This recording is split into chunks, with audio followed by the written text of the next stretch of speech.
Hello, and thank you for tuning in. My name is Coach Pav, and today I'm going to be joined by a special guest, Dr. Eoin Everard, and we're going to be discussing why runners get injured and what they can do about it.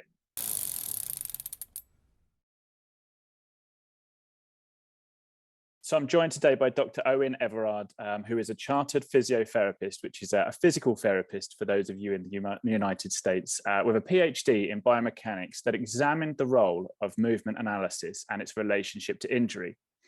He is the inventor of the Back Aware Belt, which is a tool that gives you feedback on your back position to help users have confidence that they are exercising correctly.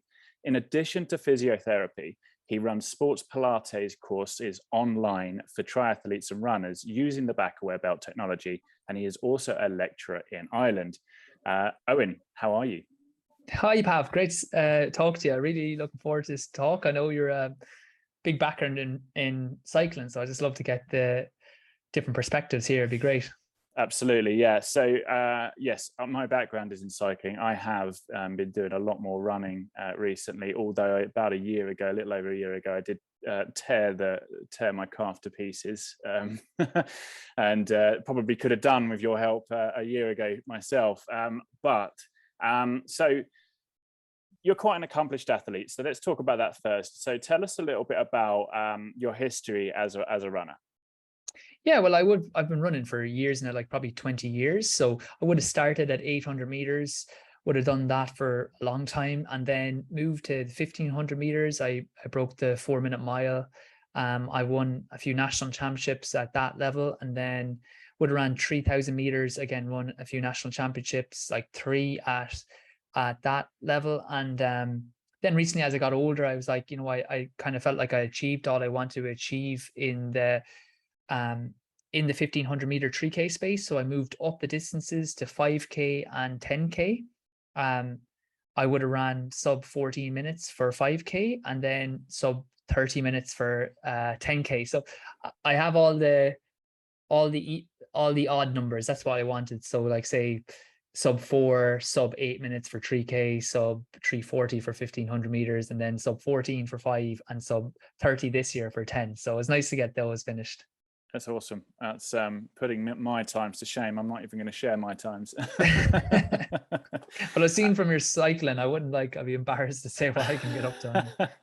I don't know. It's been a while since I've ridden a bike, but yeah, so tell me, how did you get into, aside from obviously, being qualified in this, what kind of made you, what was the reason for you getting into the field?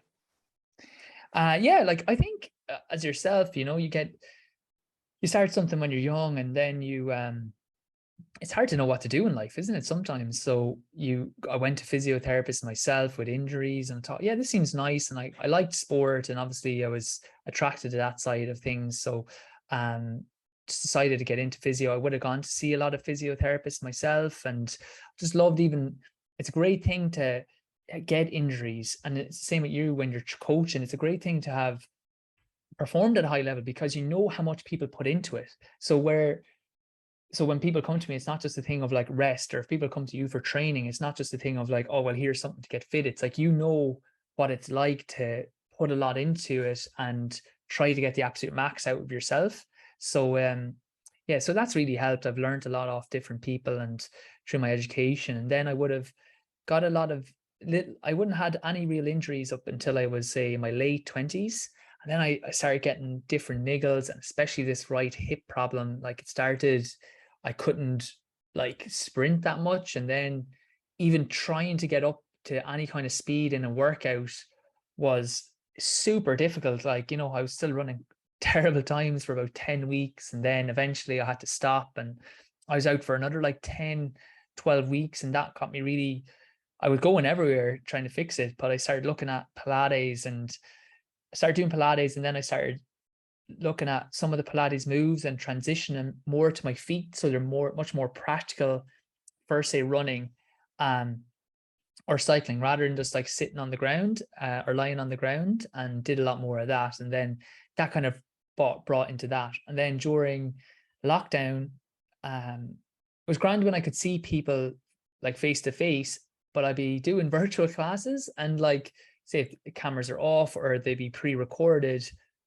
was only when I saw a few people afterwards, it's like, oh, they're doing it terribly at home. So I was like, God, I had that idea for ages where I'd love if I was able to like give them the feedback. If they could kind of see what I see or feel it, they wouldn't move in that way. Or they, when they're doing their single leg deadlift or bridging, they wouldn't be arching through their back. They would move the way I want to move. And that started a journey now that's like 3 years of working with random like engineers and different things to get the back aware belt up and running. So it's just funny how things evolve, isn't it? Yeah, fantastic. Great story there as well. And to completely agree with you, a lot of my clients come to me because they know that I know how to suffer myself. If that makes sense, it's very Yeah, and important, also right? then though, know when you're going too much, like it's, Mm, if you've been there, you're not going to give them a session that, say, another coach, if you haven't done it, will be like, oh yeah, just do that. That should be fine. It's like some things when they're written down on paper seem really easy, but if you've actually done it, you realize, no, if I'm out on the bike for that long, and then having to increase it, like where maybe some of the paces aren't as much, it's like, this is actually very difficult. absolutely, yeah. So one of the things you'd mentioned there, which I want to touch on, was that you ran relatively injury-free for a lot of your kind of running career, we'll call it. But as you got older, you started to notice a lot more injuries coming in to the point where you had to stop. So what's the correlation there? Because obviously, I know as well that as we get older, we tend to need to spend a bit more time on the recovery aspect and, looking after our bodies. But from your perspective, what do you see with athletes, runners or triathletes or anybody as they get older, why it is that they tend to be more injury prone? I think your powers of recovery just drop a little bit, maybe like your hormone levels, or for like whatever the reason. It's like it's just a thing that happens, isn't it? That you don't recover as well. So when you're younger, it's not a case of, oh, I'm doing something different. It's like I feel like you're nearly getting away with things a lot more. And then there's a little bit more wear and tear on your body. It's not a brand new car when you get into your 30s and beyond. So it just needs a little bit more care. So I think it's those reasons. I think I was doing the same type of training. Another thing, as we get older, sometimes I was just saying this to another person, it's like, I still feel like 19 until like last year, but it's like you're like, God, I'm 35, 36 now. So it's funny the way things can snowball, and you can say trying to do the same type of training, you can say thinking you can just do hard training and the body will respond, but it doesn't. You need to then look at ways of counteracting some of the hard work, and then also look at your training that you're doing and see, okay, what do I need to adjust? It's like you get other strengths. Now I'm a lot more aerobically fitter, I'm actually stronger, but I'm not as powerful or as fast anymore. And just constantly chasing the same times for my speed or the power is just going to lead to difficulties because I'm not that athlete anymore. Yeah, absolutely. I think that there, we can talk about the mental preparation for something like this. Lifelong athletes have to have a degree of kind of reinventing themselves almost, don't they? That's why you see people going from, especially cyclists, moving from the more powerful sort of Yes, sports, yeah. whether road racing or something, to the more endurance-based stuff, like a lot of race across America, that crazy, let's do 7, 10 longer days consecutively and see how we can do. And I think that suits a lot of the older athlete for sure. One of the things, and just for the people who are either listening on the podcast or watching on YouTube, there's a great blog that goes with this, and I definitely check it out on my website. We'll link it in the comments anyway. But one of the things that I really liked, that I resonated with personally as a runner, because and even as a cyclist, I tend to get stuck in doing the same thing Yeah. repeatedly. So when I was riding a bike, I was, unless I was coached, because I'm my own worst client, I can't coach myself. So when I'm doing something crazy, I always have someone look over, and I always do the same 2 hour loop. And all I get is very good at that 2 hour loop. And then Yes, eventually, like, nothing exactly. else Yeah. happens.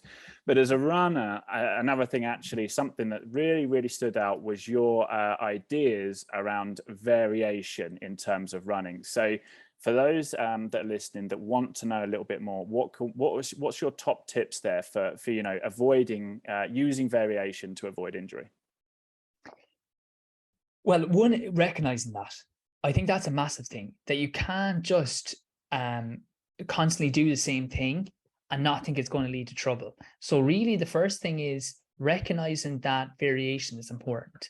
Now, where do you get variation? The first thing is having a coach like yourself, Pab, having someone that can structure things so you're not just constantly going out and doing the same 5K or 10K loop.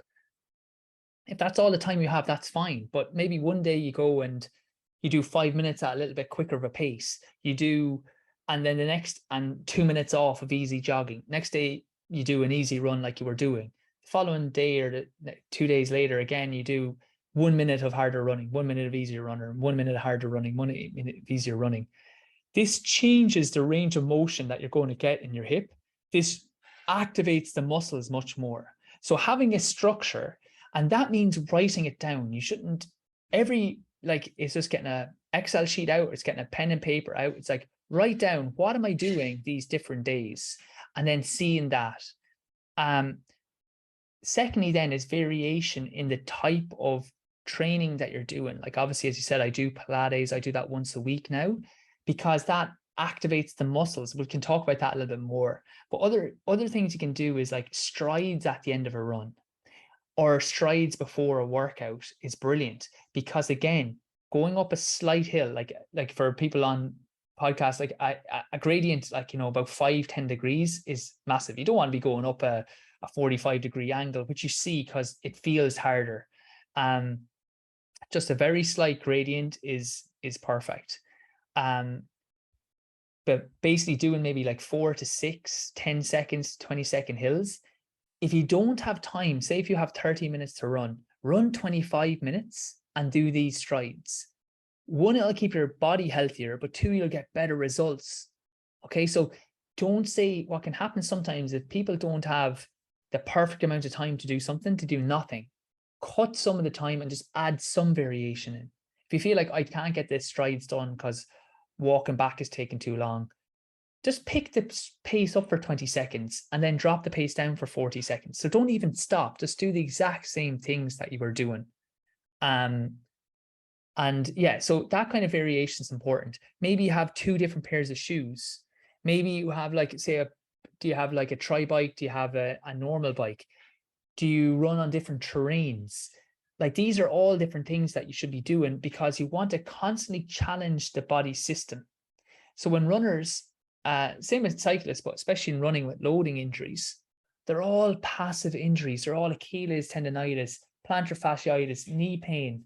Nobody's getting hamstring tears. Nobody's getting quad tears, because we don't use our muscular system. The calves, mainly because we're not lifting our knees or our hips, but the main issue is that the muscular system isn't doing its job because it's not getting challenged enough.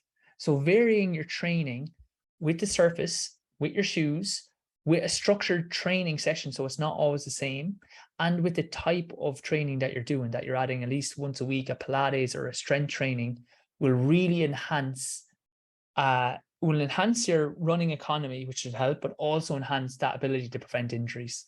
Fantastic. And I'm glad, and I'm smiling, because as you were reading off that list, as a coach, I do all those things with my clients. Yeah, great. It would have been a nightmare if I was learning something new, but yes.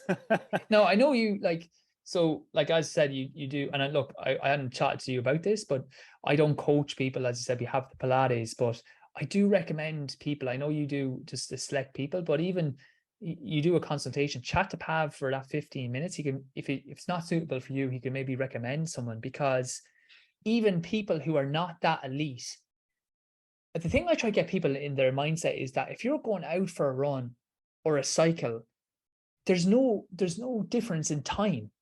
Like the time differential is the hard thing, getting time to go out. So if you're going out, there's no difference in doing the right training as the wrong training. And it's sad to see some people like, oh, I'm not good enough for a coach. It's like, if you're going out and trying to hit a goal, you're good enough to have a coach, because they'll make sure that you're putting a structure in, that you're doing the right things. And again, it's like, I've seen people try to break, say, 4 hours or 4:30 for a marathon, and the buzz they get is the same buzz as someone trying to break 2 hours 20 for a marathon. If you have a goal and you try hit it, it's worth it. And again, it's a sad thing sometimes where you see people at a certain level and they're like, oh, well, I go out for a run, but I'm not good enough for that. It's like, that's not a thing. It's like, you're putting in the time, they're putting in the time. And you shouldn't waste that time doing the wrong training. Yeah, I completely Rant agree. over. Yeah, I completely agree. Yeah, I think some of the biggest satisfaction I get as a coach is from working with people who are, you know, the kind of very busy 40 to 50 hour work week people who are, you know, got young families as well, but all they're doing is they want to do something like the Étape de Tour, right? You know, Maratona, Yeah. Ride London. They're not doing they're not there to win. They're not even there to, you know, place well in their age group. They just want to do it because they want to do it. And it's and actually, you know, they tend to give the, you know, the best testimonials back as well, right, when they talk about the experience of coaching, because most of them come from a position which you were mentioning there, where they don't think that they, you know, warrant it. They don't think that their goals are big enough. So completely appreciate what you're saying there. And I think that we can talk a little bit about as well, as a coach, one of the big things that I make sure my clients are doing is some sort of cross training. I really like the idea of making sure that their training isn't all specifically cycling if they're a cyclist, and making sure that my triathletes, you know, have strength and conditioning, or as you rightly kind of were talking about, their Pilates. So why don't we talk a little bit about how Pilates, you know, in your experience, your knowledge, is crucial in terms of being able to, you know, prevent injuries? Yeah, well, as you said, once we have the variation, the Pilates also enhances with that variation, because you're moving your joints through a different range of motion. It allows much that increased variation allows the joints to move, which allows synovial fluid, which essentially is like oil for our joints, to lubricate the joints and keep them healthy. The second thing, as we said there, is that there's three systems that we use. The one is the passive system, which is the ligaments, the tendons, the joints. We always just use that naturally.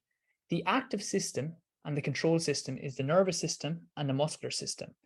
They can get lazy, especially with like sedentary kind of lifestyles. Like, we're sitting a lot, the core isn't getting activated, the glutes aren't activated. So if we just go straight out then and go for a cycle or go for a run, these muscles are switched off, they're asleep. And it's like if your friend was out in a nightclub and they got into a fight, if you're there, you're going to help him out. If you're asleep in your bed, you're no help to him. And that's the same with your muscles. If they're asleep, when you're running, they're not going to be helping. So that's why we get all the Achilles tendonitis or the plantar fasciitis. It's because the muscles are dormant, essentially. And I see people going, oh, well, I do this stretch. It's like, you sit 10 hours a day. In what lifetime did you think a 30-second stretch was going to be enough there? You need to work, because like with the sports Pilates, it's tough. Like, it's a 45-minute class. You know, different one each week that we work on different things. But it's tough. And people are like, God, that's really tough. It's like, yeah, what do you think we're going to be into? It's like, we need to get these guys woken up. If you're in a deep slumber, someone like, hello, that's not going to work. It's like, hey, buddy, wake up. It's time to go here. You know, so the Pilates is great that way. We take people from a base. Strength conditioning is great as well. If you want it, I would always say, just if you're doing it, just have it in a hierarchy. You want to get a good movement base first. Make sure you can control your range of motion. That's kind of what we do with the Pilates. Then you want to go for like what's called work capacity. It's the ability to tolerate load, like repeated reps of about 15. Just getting used to doing the motions with weight before you would start working on like strength of like, say, 5 reps or going strong. Sometimes people can, not knowing what they're doing, I see, go to the gym, they don't have the technique, they don't have their bodies kind of robust enough. They go trying to lift kind of heavy and get themselves in trouble because they haven't followed that kind of that pattern. Absolutely. Yeah, I think there's a big, for strength and conditioning, especially when we're talking about weight bearing, periodizing around training is kind of quite fundamental for me, at least, is making sure that you spend a bit of what we would call the off season, where you're furthest away from your events, doing stuff like anatomical adaptation and making sure big that you time. can, Yeah.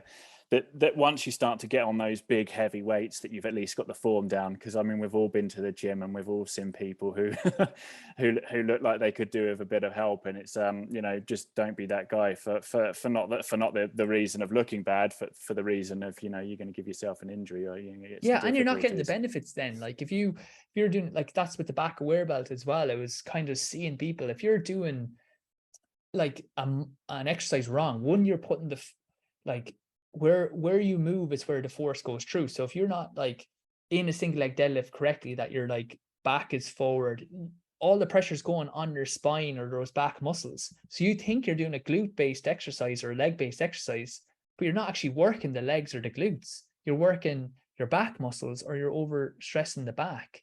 So it's about not only, so you're increasing the chance of injury, say, for your back, but you're also not getting the results that you should.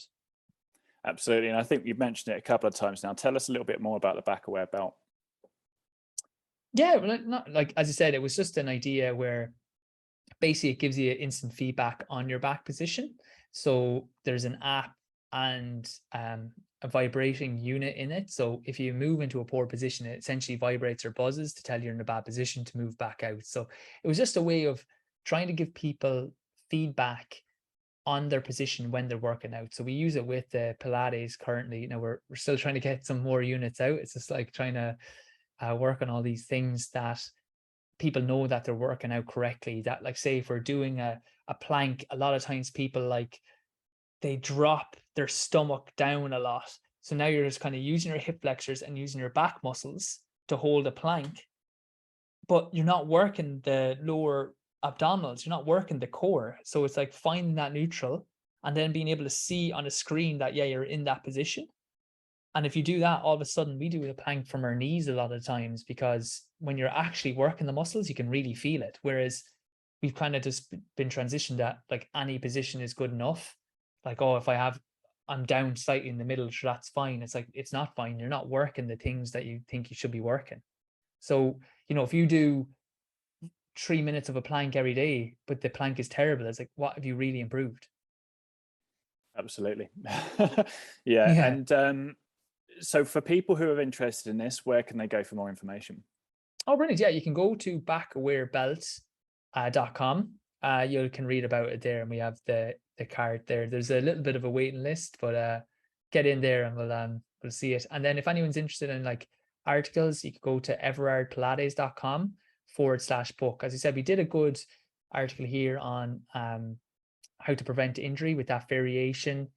Adding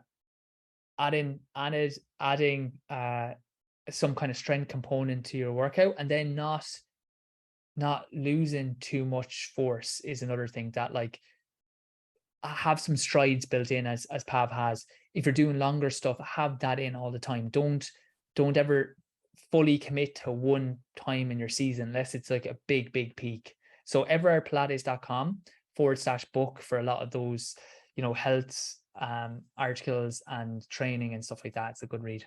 Fantastic. And we'll link all of this within YouTube or podcast, and on the blog on a website as well, which is fantastic.